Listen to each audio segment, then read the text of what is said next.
Chala, Chala, do do do.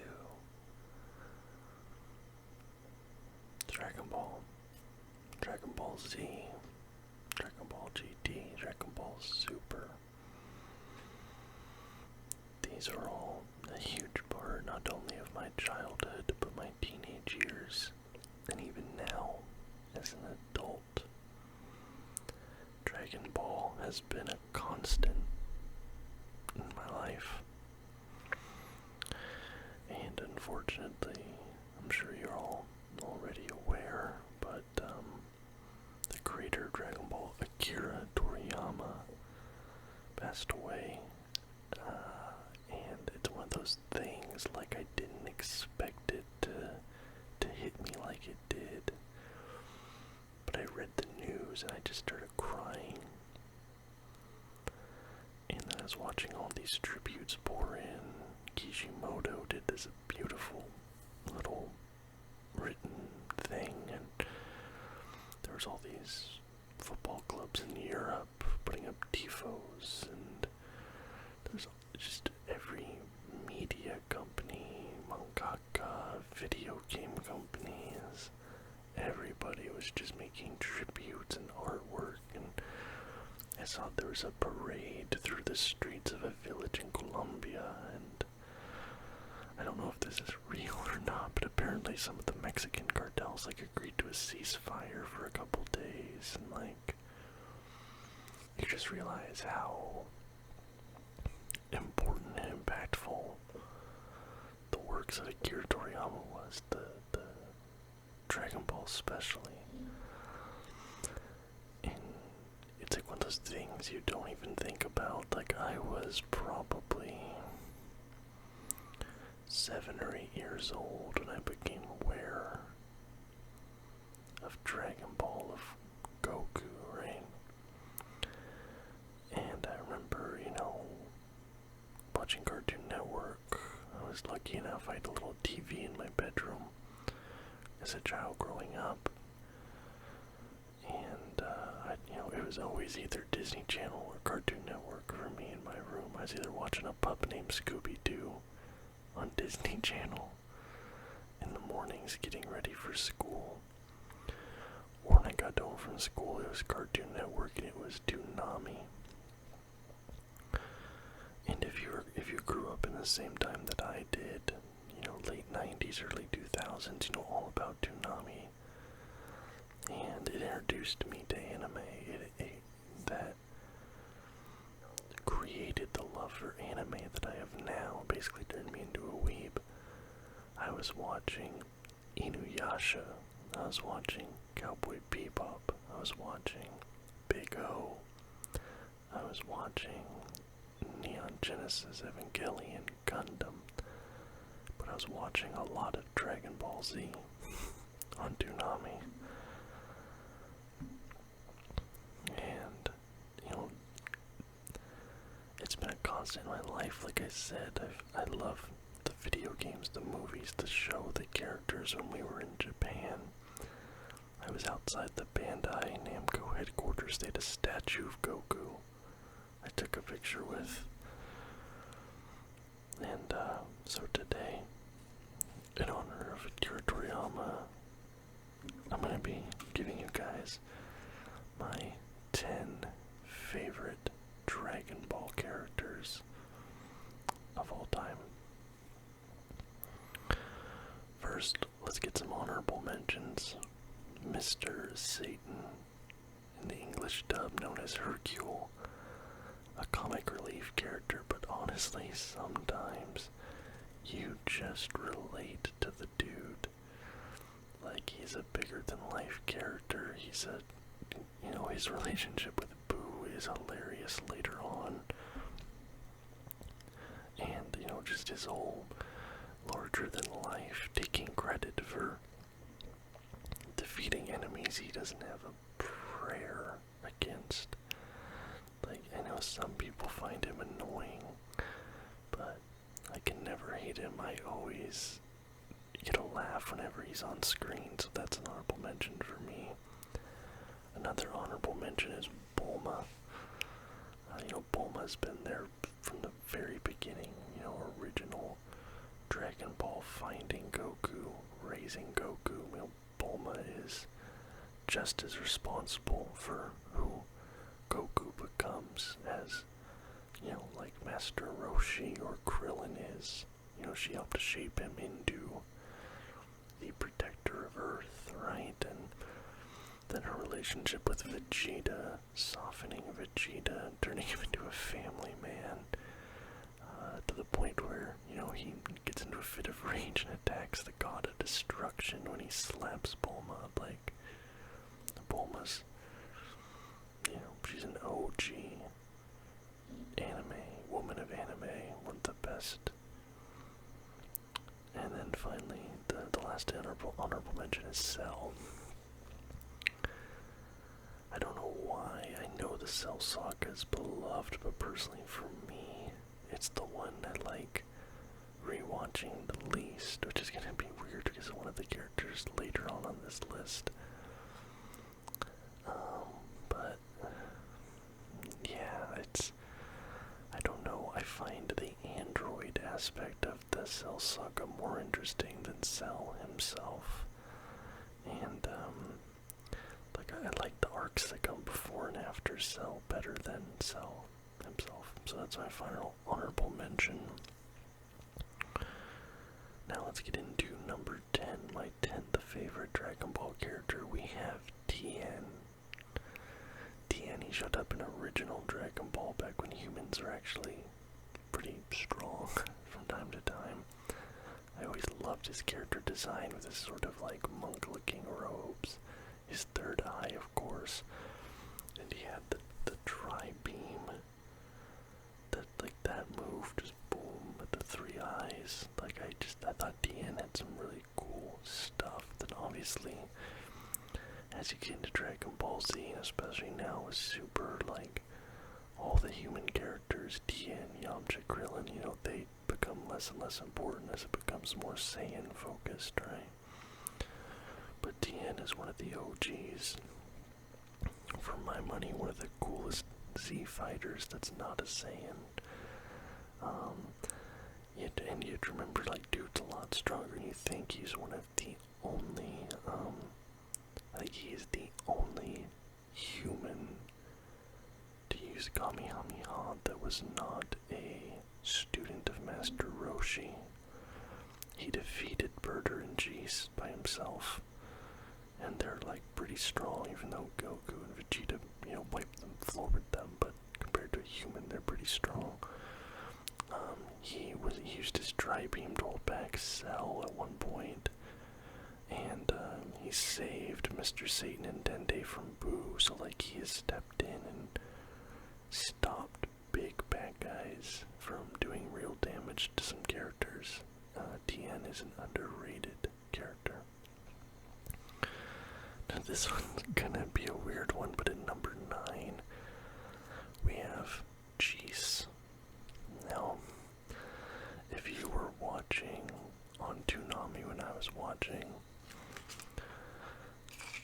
the way it would work was there was a lot of like replays, because I don't know like if they didn't have all the episodes dubbed or whatever, know exactly what it was, but like it would go up to a certain point in the story and then go back to the beginning and then get up to like maybe 1 or 2 episodes later and then go back to the beginning again. So you were rewatching a lot of the same episodes over and over and over. And for me, I don't know if it was just like the time slot I was watching it in or whatever, but when I was watching on Toonami, I was rewatching that Frieza saga bit with the Ginyu Force a lot. Like I was seeing a lot of the Ginyu Force. And there was just something about Jeez that I just thought he looked really cool with the red skin and the white hair. I cannot think of anything notable he has ever done in the story. Like I said, he got beat up by Tien. He's just kind of like fodder. I think it's Vegeta that kills him. I'm not 100% sure. Might have been Goku. He's just kind of a background character for Captain Ginyu, who is himself a background character. But like every time I just thought he looked so cool. moves, and I've always liked him, and I'll put him at number 9 here. Number 8. 8. The most slept on character. The most slept on character in Dragon Ball, we have Yamcha. Now, Yamcha was dope in OG Dragon Ball. He was the very first person we see that's able to beat Goku. And he is the second person we see in the series to master the Kamehameha. Although he doesn't really use it that much later in the series. And let's not forget the Wolf Fang Fist. Like, Yamcha was dope in OG Dragon Ball. But then later in the series, obviously, again, kind of like Tien, he's not a Saiyan. He can't really do anything to these dudes who are showing up. But even, Tien even probably gets some better moments than Yamcha down the line, to be honest. Although Yamcha does defeat Recoome. Which, Recoome, not that great, but Yamcha took him out. Yamcha should have fought Nappa. Also, he won the baseball game for Universe 7, like Beerus and the other Destruction God were like fighting and like destroying the field, but Yamcha was still on the baseball field, and I think he got the ball to win the game for Universe 7, so Yamcha had a nice moment there of bravery. But OG Dragon Ball, Yamcha was like so cool. Like, he was like smooth, he was strong, he was, actually beating enemies back. Then later on, he just kind of exists to be saved by Goku and other people, but Wolf Fang Fist is one of the coolest moves, like, just based on the name alone, in Dragon Ball. Number 7, we have Beerus. Beerus is obviously a later addition, showing up in Battle of the Gods and Dragon Ball Super, but what I really like about Beerus is that he is like one of the only characters shown, maybe him and Whis, that Goku cannot surpass, and I don't think Goku will ever be able to surpass him. Even with Ultra Instinct, whatever else, like, Beerus is stronger. And I like that. And I like the relationship Beerus shows with Goku, especially in Battle of the Gods. Like, that got me back into Dragon Ball after a long downtime, because I never really liked, like, I watched a little bit of GT, but I just didn't like it. I know now it's kind of considered non-canon, I'm pretty sure. So I fell off GT, and that's why I kind of stopped caring about Dragon Ball for quite a while.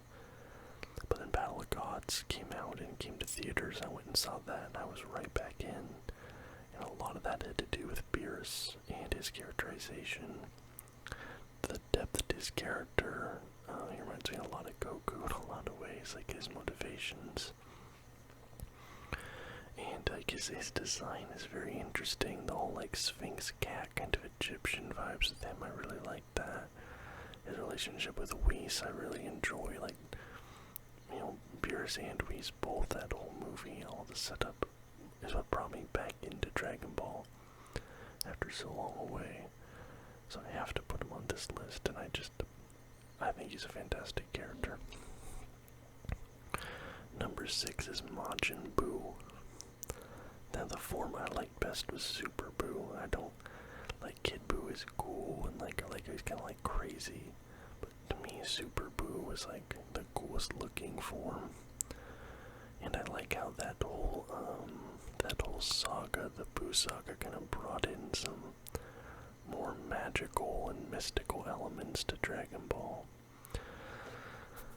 Because there was the red demon guy, I can't remember his name, but he had the sword. I can't remember his name, but the red demon with the sword. And then the little wizard, I think, was that Babidi? Was that his name? I can't remember. But obviously, like, turning Vegeta into Majin Vegeta and just, like, all of that. And, like, Buu is kind of like a supernatural, like, demon and less of an alien, kind of. I think his name might literally translate to demon, I'm not 100% sure. Then obviously honestly, like Battle of Gods, Fat Boo, I think is kind of, I don't think that's his official name, but Fat Boo, starting the fight with Beerus over Pudding. Also, Super Boo absorbing Gotenks, because you see Gotenks, like, is getting hyped up, like, Goku's like, oh, Gotenks is gonna be stronger than I am, like, he's gonna come just wreck shop, and you're like, oh, man, and then Super Boo absorbs him, and you're like, what are they gonna do now? Super Saiyan 3 is what they do now. But yeah, that whole saga, I know the Boo saga gets criticized a lot. Because I think it originally wasn't planned. I think originally Dragon Ball Z was supposed to end after the Cell saga. And a lot of people were saying like Toriyama was kind of out of ideas around Boo saga. And there's a lot of stuff that kind of got changed, like at the last minute and things like that. I don't know about the specifics of that, but just for me personally, the design of Boo, I just think is really cool, personally. Number 5 is Broly. And for me, mostly, I've only seen the new Broly movie one time. So I'm mostly basing this off of the older Broly movie, which I think is now non-canon. But that's the one I grew up watching. Like, I rented that from the video rental store a few times on VHS. I think I have the DVD of it now. Hold on. That's weird. I know I have them, but I can't find them at the moment. I think I have the Brawly DVD, and then I have King Cooler's Revenge. Then I think I have like a bundle of like 3 episodes on one DVD. I don't know where it could have gone. Maybe my girlfriend hid them from me out of an act of defiance. I don't know. But, you know, seeing Brawly, he was like the legendary Super Saiyan. And like his green aura and just how absolutely gigantic he was. Like his design. Because here's the thing, we used to play Dragon Ball Z on the playground, right? And I was always a Goku, because I was like, well, Goku's the strongest. But then in hindsight, I was at a disadvantage, because I had to power up my Kamehameha, and that took a long time. I was like, Kame. And then the dude who was playing as Vegeta would just run around going, Final Flash, Final Flash, Final Flash. And that comes out very quickly, so I could never get my Kamehameha off on him. But, you know, but there would always be that guy who's like, I want to be Broly, and like, getting the Broly figure, like, Broly was just the coolest, design-wise. And I like what they did with him now, too, is, you know, the modern, in the more recent movie. I like that as well, but the legendary Super Saiyan, like, seeing how strong he was, and you were like, that was one of the only times where you're like, I don't know if Goku is strong enough to get out of this. And usually you're like, oh, they're like stronger than Goku, but you know a power-up is coming. But legendary Super Saiyan was so much stronger. You're like, dude, what can he even do to like beat this guy? Next up, number 4, Android 18. I know I just said I don't really like the Cell Saga, but Android 18, I have to be completely honest, you know, at the age I was when I was watching that on Toonami, that was like my first anime crush, like when I was like, oh, now that's interesting. It was like Android 18 and Dragon Ball Z, and then Ino and Naruto when I was like 11, 12 years old. I was like watching that and I was like, well, this has awoken something inside me. And then, you know, she obviously comes out as the bad guy, but seeing her change, and especially her relationship with Krillin is so funny. You know, I think there's one episode of Super where it's just her and Krillin like stuck in a traffic jam. And just things like that, the way her character changed. And like her trying to be more human. Her first kiss with Krillin after she like beat up, I think it was like Piccolo and Gohan or something. Like, just her weird character realization and just seeing how she meshes with the rest of the group. And I think it's just her and Piccolo that go from evil to good. I can't think of anybody else on the squad, but it's kind of like she was bad, they beat her. She joined them, well, actually, I guess Cell absorbed her. But, yeah, and then her rebelling and killing Dr. Gero. That was dope. But, you know, just for Android 18, for all the reasons I mentioned, yeah, number 4, number 3. This is where we're gonna start. You guys are gonna be like, oh, we're getting to the big ones now. Number 3. When this dude showed up, this was everybody's favorite character for a long time. I'm sure a lot of people, this is still their favorite character because of how dope he was when he first showed up. And he showed up at like the beginning of the Cell Saga, when Goku has the heart pill thing going on. Future Trunks. Dude came in with the silver blue hair and the bowl cut. And he has the Z sword, and you're like, who is this dude?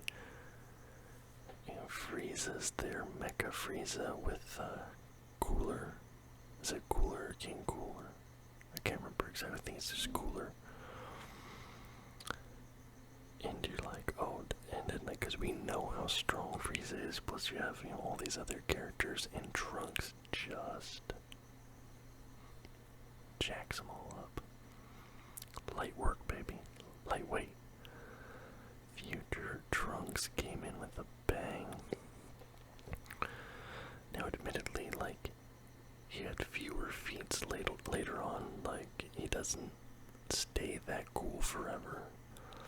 But when he first showed up with his design, with the way he acted, like there's like in 2003, 2002, 2003, everybody's favorite character was like Trunks. Like, hands down, Trunks. He was the coolest dude. He had the freshest fits. And yeah, you know, which is funny because I say I don't like the Cell Saga, but number 4 and 3 on my list come from that saga. I guess I just don't really like Cell. I like the android bits. I guess, was Cell an android? Yeah, Cell was an android, right? But yeah, I don't know. I like the android bits better. Should have been about 17, 18. Okay. Now we get into my top 2. It's very obvious who's in the top 2, but what order. And I toiled with this. It took me a little bit to come to this conclusion because I kind of always go back and forth on this. But number 2, I've got to go Vegeta. I just talked about villains to good guys. Vegeta obviously as well fits that. Which is funny because like Vegeta's been a good guy for so long now. Like, I don't even think of Vegeta as like that Saiyan saga, him being there with Nappa. Like, that just feels so foreign to me now. But, you know, Vegeta, he's always one step behind. You know, him being the Prince of all Saiyans, him coming from the royal family, but being outworked by somebody he deems as lesser than him. And he's had a couple moments here and there where he finally gets his shine over Goku, but he's always just, unfortunately, gonna be that number 2. I'm really excited to see Ultra Ego with him. I mean, especially now. I don't know when, if ever, that's gonna get animated. I'd love to see it on screen. Maybe we get into a movie or something where we get Ultra Ego. You know, but I think that is the way that Vegeta can kind of start. Maybe not surpassing Goku, but being able to do things Goku can't. Goku can do things Vegeta can't, right? But seeing Vegeta get, because I think it wasn't, Vegeta didn't get Super Saiyan 2 first, but he got Ascended Super Saiyan, right? Because like it used to be Super Saiyan, Ascended Super Saiyan, Super Saiyan 2, 3, 4. I think he got Ascended Super Saiyan first. You know, there's been a few things like that, but then Goku always pulls the rug out from under him. Then obviously number one, Goku. Like I said, do I put him at 1 or 2? But you had to put him at 1, right? Goku is like the guy. He always rises to the occasion. It doesn't matter what the odds are. You know, and as for inspirational as Vegeta can be, I'm saying there, like, you know, Goku is, in my opinion, one of the most inspirational characters in all of fiction, across all mediums. You know, he's always ready to put himself on the line, sacrifice himself, stand up for what's right. Does he make some dumb choices sometimes? Yes, he does. But you know, you just can't. You just can't beat Goku when it comes to anime characters, Dragon Ball characters. You know, the inspiration.